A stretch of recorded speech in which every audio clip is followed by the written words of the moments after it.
Dear viewers, dear learners, and dear persons, those who are viewing this video from anywhere of Bangladesh and from anywhere of the world, I like to congratulate you and I like to thank you to see my video, to watch my video and have a look at what I am saying you. Today I am going to tell you about present indefinite tense. What is present indefinite tense? What is present indefinite tense? Number 2, formations of present indefinite tense, and number 3, usages of present indefinite tense. Okay, so I will talk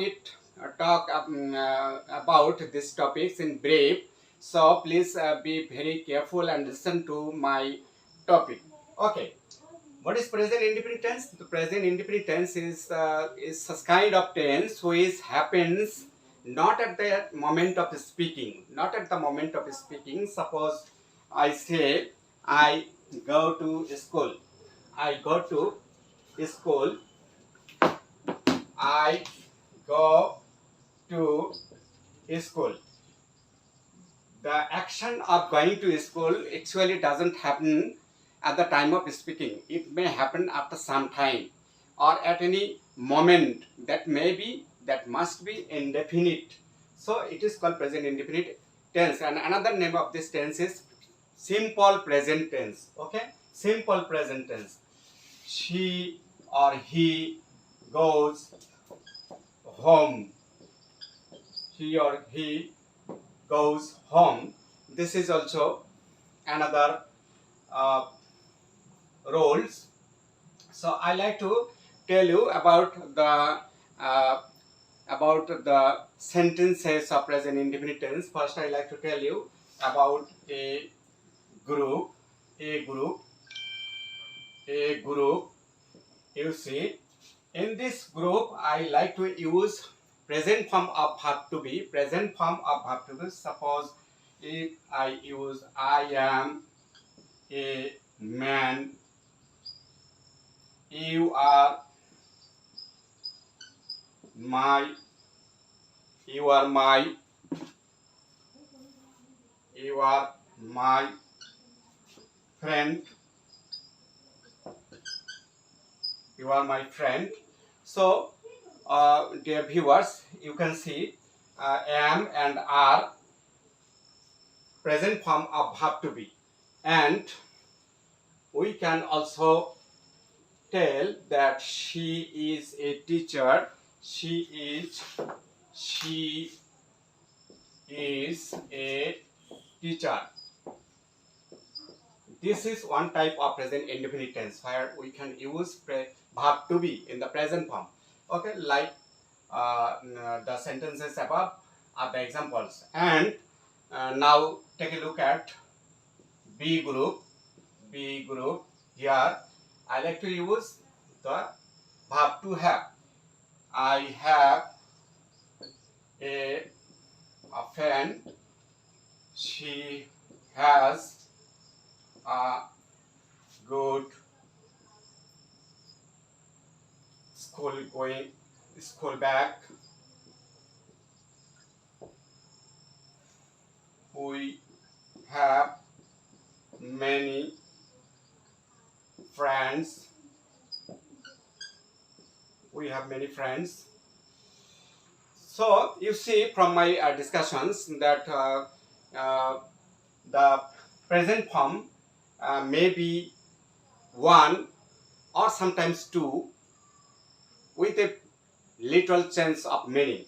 Okay, I like to show you that if I say I do have a book. I do have a book. So dear viewers, you can see I do have a book. Here do and have both two of these V1 are presented here and having a little change in meaning. That means I have a book, nothing. I have nothing but a book. I have nothing but a book. So we are giving emphasis on have. We are giving emphasis on have. Okay, the meaning has been changed. So I like to tell you about C group. Here we will use doing verb or action verb. You may call it do verb. Do verb. Actually, what is do verb? Do verb is the common verb. Do verb is the common verb. Suppose if I say I eat rice, it is a do verb. I go to school, it is a do verb go. And she plays football, here plays is also a do verb. Okay, then I do eat. I do eat. This means I do nothing but eat. I do nothing but eat. The emphasis is going on the second do. Okay. I do have. I do. Suppose I do eat rice. I do eat rice. Here is say I don't eat anything except rice. Okay, the emphasis is going on eat. So we can use two forms in the do verb in the C group or in the B group with verb to have and verb to do with a little change of meaning. That means we want to give emphasis about the main verb. Okay. So thank you. I like to now tell about D group of present indefinite tense. That is, in this section, so we will use any subject. Suppose I, then I can use can. I can do it. This is a present indefinite tense, and here in this present indefinite tense we can see two verbs in the present form. Number one, can, V1. Number two, do, V1. Okay. So what is mean? What does it mean? It may mean both mental or physical power. I can do it. But specifically I want to tell you, I can write English. I can write English. So then we also you can see here that I can write English, and this shows a focus on mental power. Mental power. I can write English. I can write English. This is called the mental power. And if I write, I can lift a bag of rice. So this is also focus. This also focuses on the physical power. So may denote to both mental and physical power. Okay, and if you use may, then it may mean two things. I may go there. I may go there. This actually focuses on the possibility of going there. Possibility of going there. Less certainty. We want to express less certainty, and so we may use may. I may go there. If I want to give another meaning using may in my sentence, then I will tell you that may I come in. May I come in, sir? May I come in, sir? You can see, I want to take permission from my sir. Okay, I want to take permission from my sir. So this means giving permission or permit to anybody. And third of all, I or he or she must must do it. In this sentence, we have I have used must and do. Must and do. Must is the modal auxiliary verb and do is the principal verb. Both are present indefinite. Both are in the present indefinite forms. And what does the meaning go for? What is the meaning? What is the meaning? Excuse me. What is the meaning? You see, it gives some certainty or obligation. He, she, or he or she or I must do it. That means I am obliged. I am obliged. I am obliged to do it. I am obliged to do it. So it gives a certainty. Okay. Now I am telling you that from the above discussion, what do you understand? If you want to write a sentence in the present indefinite tense, you have to use one or two present form. One or two present form. If you use one form, that must be verb to be. If you use two forms, that must be in the using a verb to be, using a verb do verb, or using modal auxiliary verb with do verb. Okay, so try to understand it. I like it. This gives the general sense. I do like it. This is the specific sense which is emphasizing. Here do is emphasizing the second or the principal verb like. So there is a little bit of change in the meaning. Okay, I think you have understood well. Now I like to tell you how can you use present indefinite tense using different subjects. Okay, take a look at the back whiteboard. You see he, she, this is number one, he, she, it, who, that must be singular, any singular noun, gerund,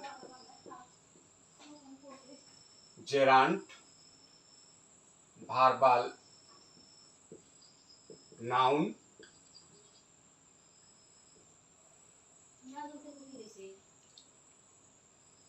this, that, which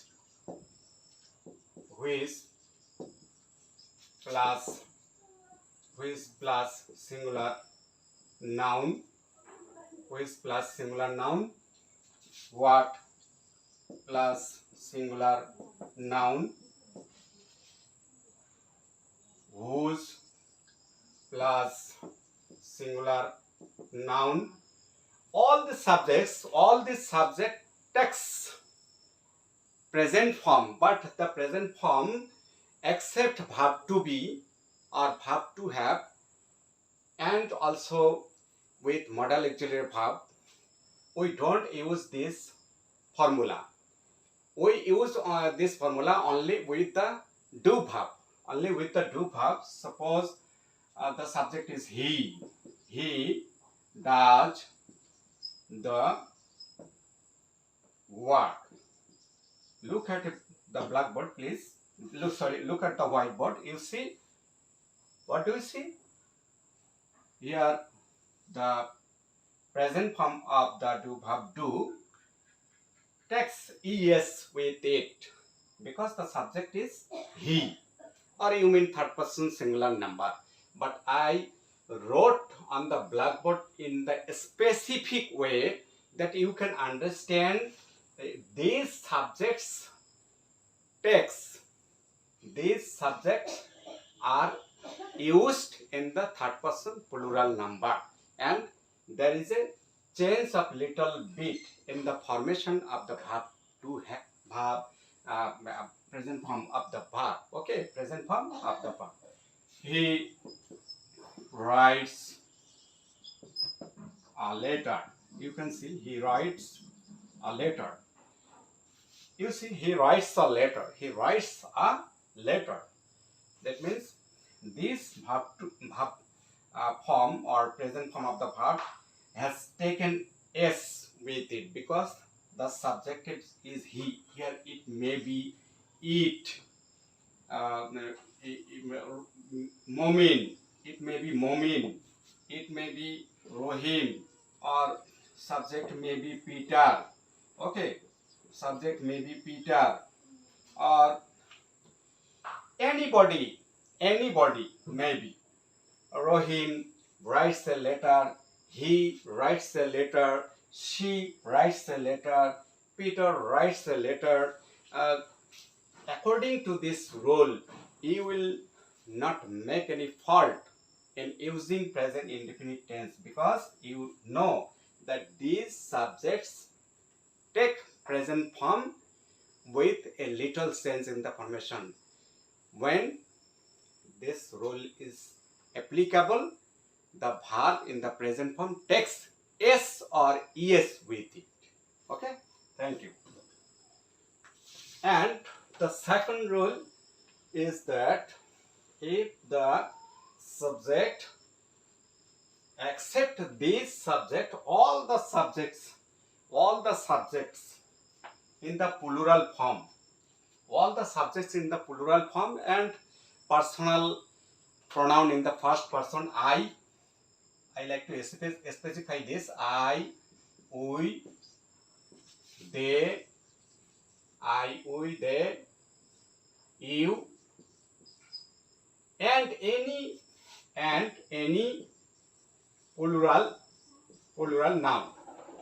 So if these are the subject of your sentence, I, we, they, you, any plural noun, then there will be no sense of verb, no change of do verb in the formation. It will be used, the verb will be used in the present form in the ordinary way. Okay, look at the whiteboard, dear viewers. I do my work.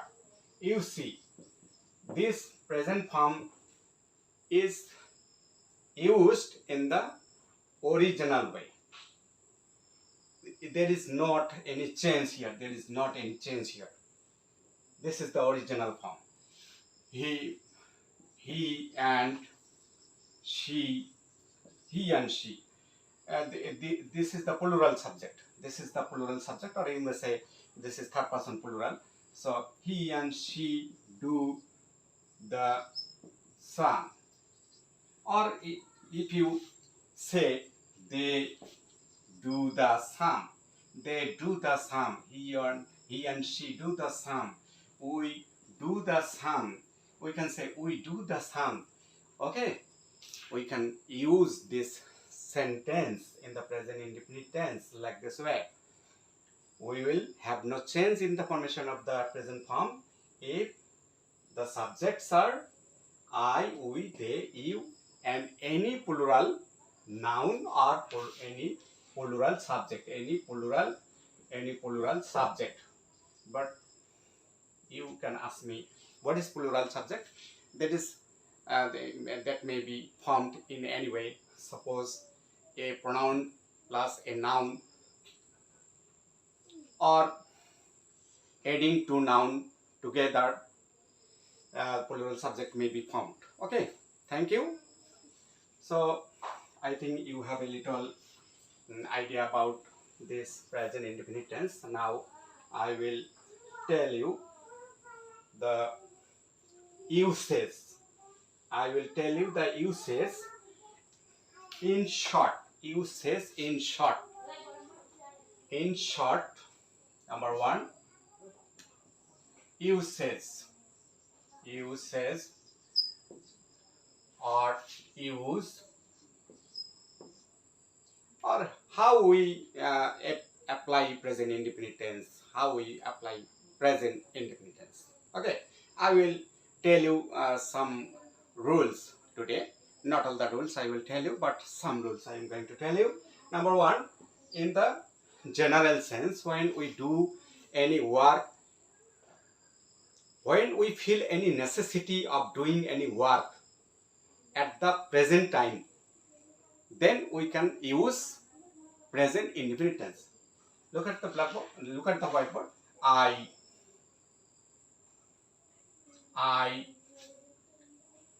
help my friend.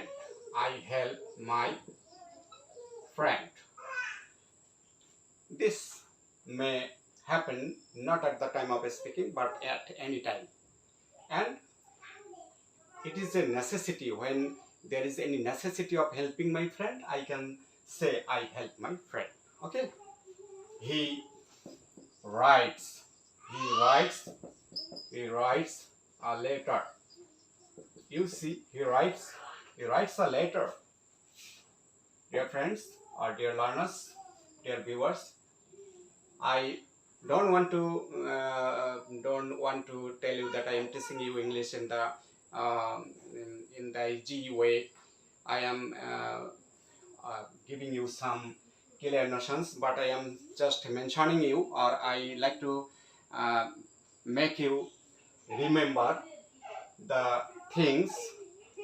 I think you may know many a thing, but at this moment I like to tell you or remind you the usage of present indefinite. Okay, he writes a letter. What is this? Because there is a necessity, there is a need of writing a letter, so we can say or we can tell he writes a letter. This is the general activities, or as the or usual activities or general activities must be in the present indefinite tense, like the sentences written here. Okay, now I am telling you about the near future tense, the future tense, which is very close to the future tense. This is not actually the future tense, but the time is very near. The time is very near, and the time is specified in the sentence. So it is physically seen as in near future time in the sentence. So according to the rule, we cannot write it in the future indefinite tense. We must have to write it in the present indefinite tense.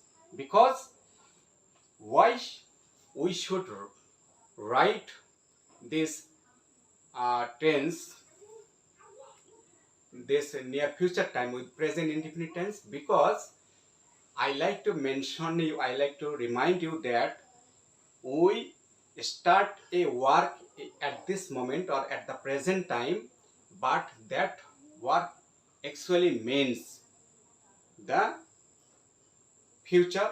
Actually, that work actually completes in the future time. I want to make it clear that when we mean the preparation of any future activity, near future activity, when we mean the preparation of any future action at the present moment or at the present time, that is near future. Suppose I do the work tomorrow. I do the work tomorrow, dear viewer. Look, I do the work tomorrow. Why should I should, anybody can tell it. We should speak this sentence in this way. I will do the work tomorrow. But actually, the action starts at this present moment, at the present time, and it means the preparation of the future action. So this is called near future tense, and this is the near future time, tomorrow. In this sentence, tomorrow is the near future time. I do the work tomorrow. Or we may say we visit the zoo the next week. We visit the zoo the next week. That means we will visit the zoo, but the action of this activity starts now, because before visiting the zoo, we may buy tickets or we may arrange our preparation. Okay, then we will actually go to the zoo. So we visit the zoo, and the next week means the near future time. So this tense must be called near future tense, but the near future tense must be written in the present form. Okay, thank you. And what I am telling you now, please try to understand.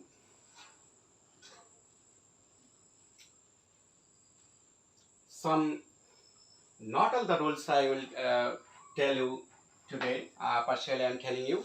So I like to tell you now some truth. Number one, scientific truth. Scientific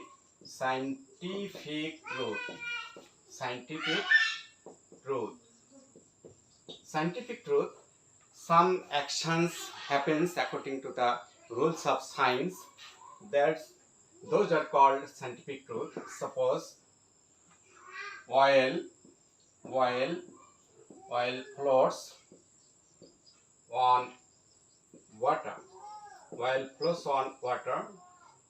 Dear viewer, you can see oil floats on water. Oil cannot be mixed with water.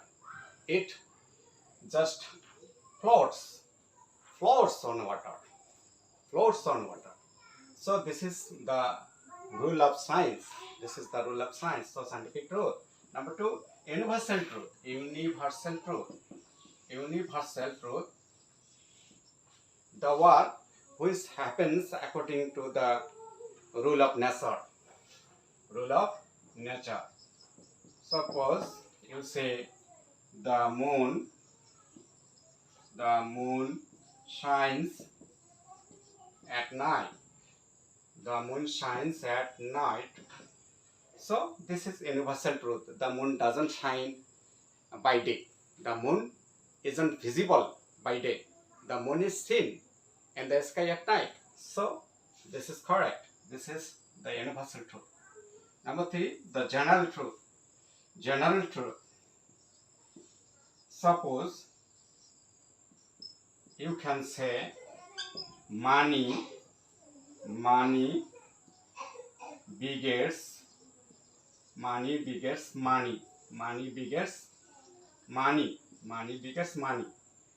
Dear viewers, money begets money. That means money produces money. What I am telling you, that if you in this way, if you have a lot of money, then in course of time or in near future you will have more and more money. So this sentence is focusing on that point. Money begets money, or time is money. Time is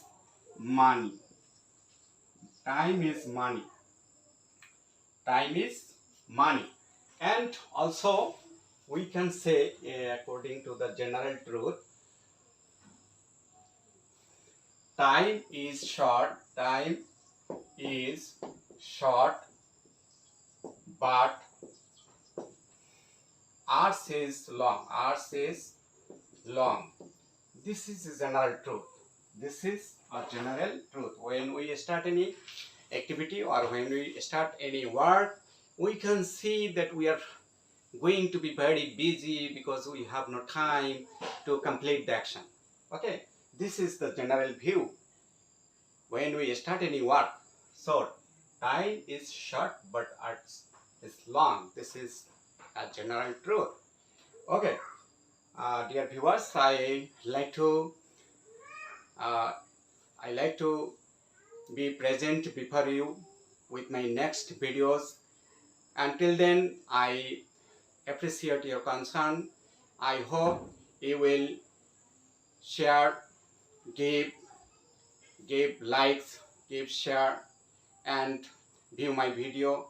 And if you have any comments, please put down for my uh, correctness, and I think I will be very correct in near future, and I think I will be able to teach English in the easy way. Thank you very much.